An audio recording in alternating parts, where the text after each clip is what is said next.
카스리 형제 자매 여러분 안녕하십니까? 2021년 새해가 밝아왔습니다.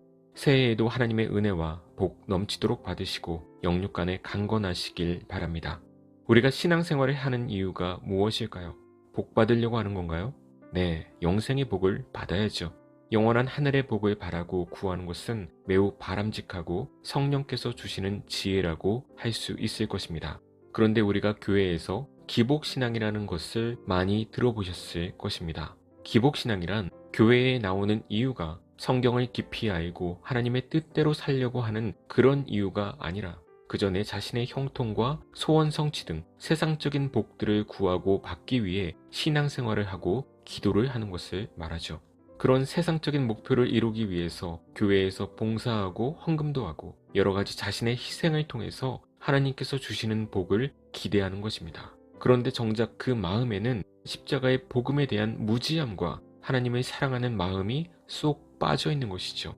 영적인 복, 그런 것은 나는 모르겠고 이 땅에서 잘 먹고 잘 살게 해달라고 빌며 신앙생활을 하는 행위입니다. 우리나라에서 1970년대부터 잘 살아보세라는 구호로 시작된 새마을 운동과 함께 순복음교회에서 시작된 삼박자 축복 등이 우리나라 교회의 기복신앙을 더욱 부추겼죠. 삼박자 축복이란 내 영혼이 잘 되면 건강도 좋아지고 물질의 축복도 받게 된다는 것입니다. 한마디로 예수님 믿으면 만사가 형통한다는 것이죠. 이런 일이 아예 없다는 것은 아니지만 이것이 신앙의 목적이 되어버렸다는 것입니다.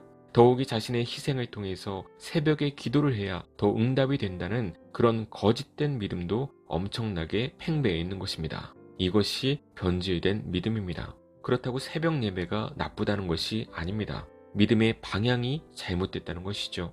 하루의 시작을 하나님께 기도하고 예배함으로 시작한다는 순수한 마음이라면 좋은 거죠. 그런데 어떤 소원을 위해서 100일 기도, 1000일 기도를 드리는 것처럼 절에서도 하는 그런 기도라면 이미 방향이 잘못된 것입니다. 그리고 번영신학이라는 것은 무엇입니까? 우리가 하나님의 말씀대로 순종하고 살면 하나님께서 우리에게 재정을 충족시켜 주시면서 번영시켜 주신다는 것입니다. 이것은 비성경적인, 더 나아가서 이단적인 신앙입니다. 믿음으로 말미암아 하나님께서 재정과 번영의 복을 준다고 계약을 맺는 거죠. 그래서 개인이 열심히 성경적으로 살면 그 복을 받을 수 있다고 말합니다. 요새는 청교도처럼 살면 번영의 복을 받는다고 전하고 다니는 자들도 있죠. 똑같은 청교도를 말하는데 그들은 번영을 위한 청교도이고 우리는 구원을 위한 청교도이죠. 그 목적이 다르다는 것입니다. 이해가 되십니까?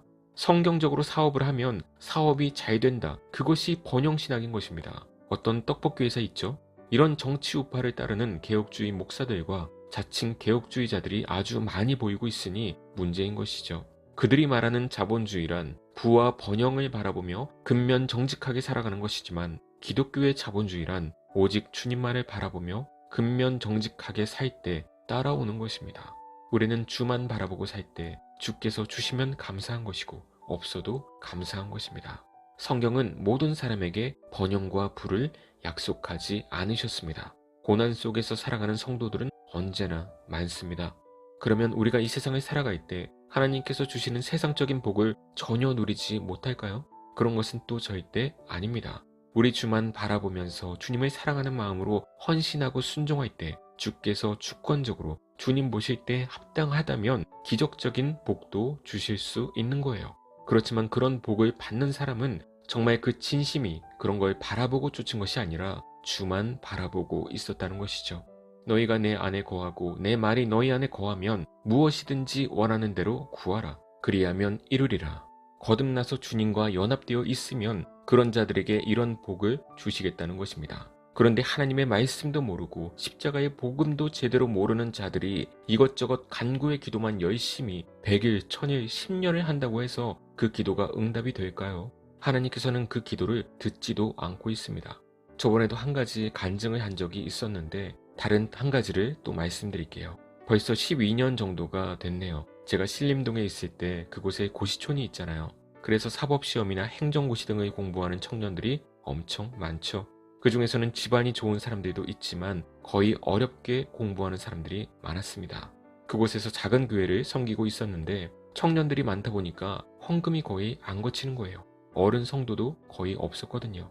교회 재정도 넉넉하지 않은데 그래도 예배드리고 청년들 점심은 줘야 될 거 아니에요. 저랑 다른 재정을 맡으신 분이랑 둘이서 사비로 매주 청년들 점심을 준비했죠. 청년들은 아무 생각 없이 잘 먹죠. 그것뿐만 아니라 교회 절기 때나 이런저런 준비할 것들이 있으면 다 맡아서 했습니다. 그 교회 사모님이 이 방송을 들으실지는 모르겠지만 저는 그때 정말 기쁘고 즐겁게 했습니다. 하나님께 제가 이거 했으니까 저는 다른 거 주세요. 이런 마음이 단 1%도 없었어요. 그냥 교회 자체가 좋아서 헌신한다는 마음으로 순수하게 했습니다. 그렇게 생활을 하다가 어느 날 급하게 도움이 필요한 일이 그때 10여 년 전에 생겼어요. 그런데 마땅히 편하게 말할 데가 없는 거예요. 누구한테 아쉬운 소리 하기도 싫고 주님 어떡할까요? 기도하고 고민해도 답이 안 떠오르는 거예요. 당장 내일 반드시 해결을 해야 되는 건데 막막하더라고요. 그렇게 답답하게 책상에 앉아 있는데 갑자기 어디선가 전화가 걸려옵니다. 수개월 동안 한 번도 연락을 안 했었던 어떤 형님이신데 그분한테 전화가 와서 동생 어떻게 지내고 있는지 궁금해서 전화했다며 필요한 거 없냐고 먼저 물어보더라고요. 그분은 불신자였는데 여러 가지로 힘이 있었던 분이거든요.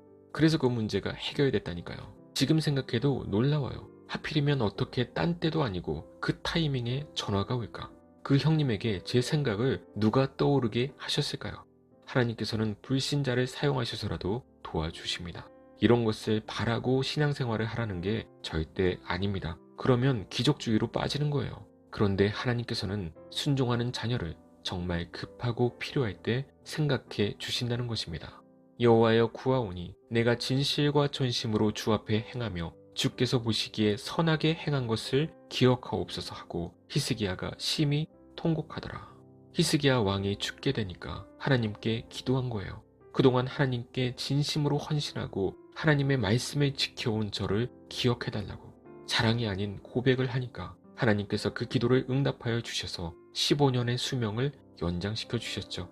정말 그 마음에 믿음과 진심이 있고 열심히 헌신하고 교회를 위해 헌금하고 하는 자들과 그냥 아무것도 안 하고 온라인에서도 손가락 하나 누르는 것도 아끼는 자들과 하나님께서 주시는 복이 같을까요? 다릅니다. 그렇지만 그들은 그 복을 목적으로 한 사람들이 아니라는 거죠. 정말 제가 봐도 그렇게 헌신하시는 분들은 하나님께서 가정에 복을 부어주세요. 그런 복이 없다는 것이 아니란 것이죠. 하지만 이단 사입이나 거짓된 교회에서 잘못된 헌신을 하면 그 헌신은 헛된 거죠.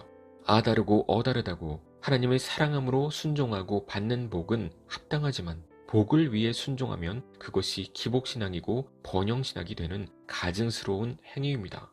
결혼을 하는데 사랑해서 하는 것이 아니라 상대방의 물질을 보고 하는 것과 똑같은 거예요. 악한 거죠. 하나님께서 그 중심을 모르실까요? 저는 하나님 앞에 잘못한 것들도 너무나 많고 하나님께 받은 은혜도 너무나 크기 때문에 요새 기도를 하면서도 주님께 이거 해달라 저거 해달라 기도가 안 나와요. 염치가 없어서 그냥 회개만 하고 주님 뜻대로 모든 것을 해달라고 말할 뿐입니다. 지옥에서 건져주신 것 그 하나만으로도 감사한데 뭘 더 바라겠습니까? 우리는 평생 노숙자처럼 살아도 더 바랄 게 없는 존재들이에요. 교인들이 지옥이란 곳을 모르니까 이렇다 저렇다 말이 많은 겁니다. 배우자도 주시면 감사하고 아니면 혼자 살면 되고요. 크게 겁나고 두려운 건 없습니다. 참된 성도들은 하나님께서 보내주신 독생자 예수 그리스도 그분만으로도 감사가 넘치는 것입니다. 정말 살면서 필요한 것이 있다면 겸손하게 간구하는 것이고 그에 따른 결과에 상관없이 언제나 그 마음이 변치 않는 자들이죠. 사도 바울이 기도했지만 그의 질병은 고치지 못한 것처럼 우리는 기도를 드릴 수 있지만 그에 대한 결정은 오직 하나님께서 하실 뿐임을 알고 있어야 할 것입니다. 기도 응답을 수십 가지 받았다고 자랑하지 마세요. 우리의 자랑은 그것이 아닙니다. 다시 물어보겠습니다. 여러분은 무엇 때문에 신앙생활을 하십니까? 여러분은 무엇 때문에 기도하고 있습니까? 기도 내용이 영적인 것으로 가득 차 있습니까? 아니면 세상적인 것으로 가득 차 있습니까? 올 한 해도 영적으로 더욱 성숙되고 성령 충만한 삶으로 주님과 깊이 연합되어 기쁜 한 해가 되시길 축원합니다.